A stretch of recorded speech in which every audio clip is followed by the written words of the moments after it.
როგორც ჩანს, რელიგიას მხოლოდ მაშინ ეძლევა გახდეს დიდნეტობა საშუალება, როდესაც არსებობს ამის ტექნოლოგიები და ამის მხრივ რელიგიური დისკურსი და რელიგიური დისკურსის ქცევა დიდნეტობა დიდად არ განსხვავდება ნაციონალური დისკურსის ქცევი და დიდნეტობა.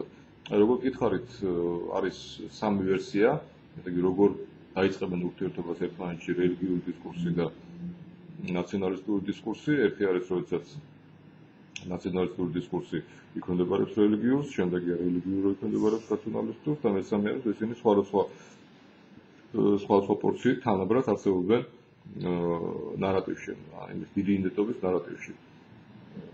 ჩვენ შეიძლება შემოვიტანოთ ესეთი ცნება, როგორც იმსაც ოპერაციული ცნება, რომელიც მე არ გაგვიჭირდეს ამის შესახებ ლაპარაკი და ფიქრი, ვთქვათ, რომ არსებობენ დიდი იდენტობის ნარატივი, არსებობს ერთი და ამ ნარატივს აქვს სხვადასხვანაირი შინაარსი. ესე იგი, შეიძლება იყოს ნაციონალისტური, შეიძლება იყოს რელიგიური, შეიძლება იყოს ორივე ერთად. რელიგიური ნარატივების მაგალითები, დიდი იდენტობის რელიგიური ნარატივის მაგალითი არის აღმოსავლეთი და ისლამი, როდესაც რელიგია დიდი იდენტობა და ისეთი დიდი იდენტობა, რომელიც გადალახავს სახელმწიფო საზღვრებსაც კი, დიდი იდენტობის ნაციონალისტური ნარატივის მაგალითებია ევროპა, ამერიკის შეერთებული შტატები, ასევე ყველა სხვა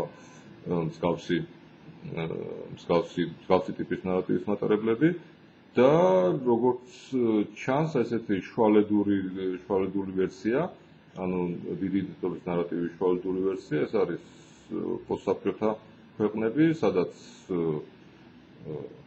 ესეთი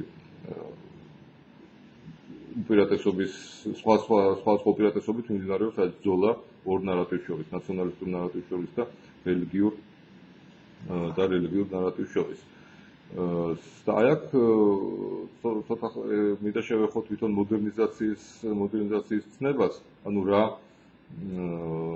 არის მოდერნიზაცია ამ შემთხვევაში, ესე იგი რა სინამდვილის წინაშე ვდგებით, აი ამ შემთხვევაში თუ კი შევხედავთ თანამედროვე სოციალურ რეალობას ამ კუთხით, ანუ თუ შევხედავთ დიდი იდენტობის ნარატივის კუთხით და ვიტყვით, რომ თავისთავად დიდი იდენტობა ამ შემთხვევაში, დიდი იდენტობის შესაძლებლობა ამ შემთხვევაში გამოდის მოდერნიზაციის უტყუარი ნიშანი. აი თუ მაგალითად მოდერნიზაცია თავშოთ ვებერის შემთხვევაში ეს იყო სეკულარიზაცია პლუს ლეგიტიმაცია ბიუროკრატიის და ლეგიტიმური საფუძველი ბიუროკრატიის შემდეგ, როგორც ჩანს, მოდერნიზაციის ერთ-ერთი ყველაზე მთავარი ნიშანი არის დიდი იდენტობის შესაძლებლობა, ანუ დიდი იდენტობის ნარატივის შესაძლებლობა და ეს ძალიან მარტივად უკავშირდება ერთი მხრივ განათლების სისტემას, უნიფიცირებულ განათლების სისტემას და მეორე მხრივ მასმედიას. ეს როდესაც ქვეყანაში ჩნდება ეს ორი რამ, როცა შესაძლებელია გარკვეული ინფორმაცია გაავრცელოს თანაბარი ძალით და თანაბრად ძალიან პატარა დროით ინტერვალის განმავლობაში მთელი ქვეყნის ტერიტორიაზე და ამავე დროს შეიძლება დიდი იდენტობის ნარატივი მოყვე მთელი ქვეყნის ტერიტორიაზე სკოლებში, აი ეს არის სწორედ ის საფუძველი, რომელიც აჩენს დიდი იდენტობას და როგორც ჩანს, ეს არის ის საფუძველი, რის შედეგადაც ჩნდება მოდერნიზაცია. ასე მოდერნიზაცია ამ შემთხვევაში შეიძლება იყოს არამარტო და არის კიდეც არამარტო რაღაცა ტიპის სეკულარიზაციის ან საკრალიზაციის საფუძველი, არამედ ის ამავე დროს არის ფუნდამენტალიზმის საფუძველი.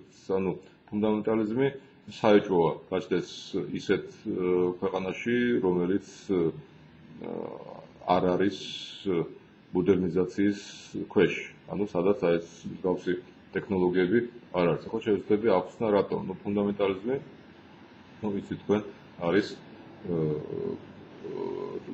გარკვეული იდეების მაქსიმალიზაცია, როდესაც ლაპარაკია რელიგიურ ფუნდამენტალიზმზე, ეს არის უპირველეს ყოვლისა რელიგიისადმი მტრების იდენტიფიკაცია და ამავე დროს ფუნდამენტალიზმი ეს არის დიდი იდენტობა, ანუ ფუნდამენტალისტები ისევე როგორც ნაციონალისტები არიან ხალხი, რომელიც შეიძლება ერთმანეთს არასოდეს არ იცნობდნენ თავის ცხოვრების განმავლობაში, მაგრამ ისინი ატარებენ ერთი ტიპის იდეებს და ისინი ატარებენ ერთ ნარატივს, რომელიც ამბობს, რომ არსებობს ერთი ჭეშმარიტი რელიგია და სხვა ყველა, ვინც ამ რელიგიას არ აღიარებს, არიან ამ რელიგიის მტრები. ეს მხოლოდ და მხოლოდ არის შესაძლებელი იმ ვითარებაში, როდესაც არსებობს დიდი იდენტობის ნარატივის შესაძლებლობა, როდესაც არსებობს მოდერნიზაცია და შედეგად სწორედ მოდერნიზაცია არის იმის საფუძველი, რომ არსებობს ფუნდამენტალიზმი. ისევე როგორც ნაციონალიზმი, ანუ თავისთავად განსხვავება იმას ნაციონალიზმსა და ფუნდამენტალიზმს შორის არის მხოლოდ და მხოლოდ ის, რა ტიპის მმართველობა მოახდინა მოდერნიზაცია. ანუ ეს მმართველობა იყო რელიგიური, ეს მმართველობა იყო სეკულარული და როგორც ჩანს, მხოლოდ და მხოლოდ ისტორიულ პირობებზეა დამოკიდებული, რას მოიტანს მოდერნიზაცია, ფუნდამენტალიზმს, ნაციონალიზმს. თავისთავად ახლა თვითონ იმისათვის კონკრეტული აღქმისათვის ორივე თანაბრად დამუყველია და პრობლემურია, მაგრამ მოთესო თქვათ, დიდი იდენტობის ნარატივი როგორი იქნება საკრალურ სეკულარული, ეს არის დამოკიდებული იმაზე, თუ რა ტიპის ელიტები არიან მოდერნიზაციის განხორციელებლები. მთლიანად არის ამაზე ჩამოკიდებული. შედეგად აი ამ ყველაფრის შედეგად ჩვენ ვიღებთ სოციალურ სამყაროს ხაზს, როდესაც ნაციონალიზმი არ არის არც ერთადერთი, არც გარდაუვალი. იმ შემთხვევაში, თუ რა თქმა უნდა, მოდერნიზაციას ნაკლებად განვაცდოთ და ვიტყვით, რომ მოდერნიზაციაზე ყველა ეს არის მხოლოდ დემოკრატია, ან რაღაცა ტიპის პირობების გავრცელება. მოდერნიზაცია უპირველეს ყოვლისა ალბათ მაინც არის ტექნოლოგიების გავრცელება და სწორედ ეს ტექნოლოგიები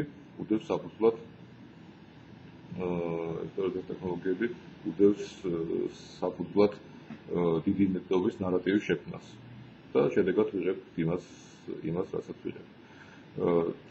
და სწორედ აი ამ ფონზე სწორედ სეკულარიზაციის და საკრალიზაციის არგუმენტები ჩანს უკვე გასაგებად ჩანს და პრინციპში ყველაფრის მიღება არის შესაძლებელი ორივე მხარეს არგუმენტების, თუ კი შევხედავთ ამას საერთოდ დიდი იდენტობის ნარატივის შესაძლებლობების მხრიდან. ამ შემთხვევაში გასაგები ხდება რბილი რელიგიების რბილი ფორმების გავრცელებაც, როდესაც დიდი ნარატივის დისკურსი არის მკაცრად სეკულარული, რომელიც არ ურჩევს დაუშვათ რელიგიურობის ამ დიდი იდენტობის ნარატივის წვეროში მოქცევას და ასევე გასაგები არის ამ შემთხვევაში ფუნდამენტალიზმს, რომელიც ასევე უშვებს, რომელიც საშუალებას იძლევა, რომ რელიგიური იდეა იყოს დიდი იდენტობის ნარატივის მთავარი განსაზღვრელი. სალექციო მასალაში არის აი ამ კამათის შესახებ, მე რაც გითხარით, ეს არის რამდენიმე ავტორი არის ჩამოთვლილი, რომელიც შეგვიძლია წაიკითხოთ და ნახოთ ის კონკრეტული არგუმენტები სეკულარიზაციის და საკრალიზაციის მომხრეების და ნახოთ ეს ინტელექტუალური გარემო, რომელიც ალბათ დაიწყო 60-იან წლებში მე-20 საუკუნეში და მთავრდება დღესაც ამათი თეორიული კამათი მიმდინარეობს. ბუნებრივია ყოველი ამის მერე თქვენ და იმ მოსმენის მერე აკეთებს მერე გაგიჩნდებათ კითხვა, თუ კი დიდი იდენტობის ნარატივი ეს არ არის არც მაინდამაინც ნაციონალიზმი და არც მაინდამაინც რელიგიზმი, ფუნდამენტალიზმი, მაშინ ხომ შეიძლება რომ დიდი იდენტობა სხვაც იყოს. რა თქმა უნდა ეს შესაძლებელია და შემდეგი ლექცია, რომელშიც ჩვენ დავიწყებთ უკვე განმანათლებლობაზე ლაპარაკს, იქნება სწორედ აი ამ შესაძლებლობებისადმი მიძღვნილი და განხილული განმანათლებლობა, როგორც ესეთი მნიშვნელოვანი მომენტი დიდი იდენტობის შექმნაში და განმანათლებლობა, როგორც უნივერსალური იარაღი დიდი იდენტობის შექმნისათვის.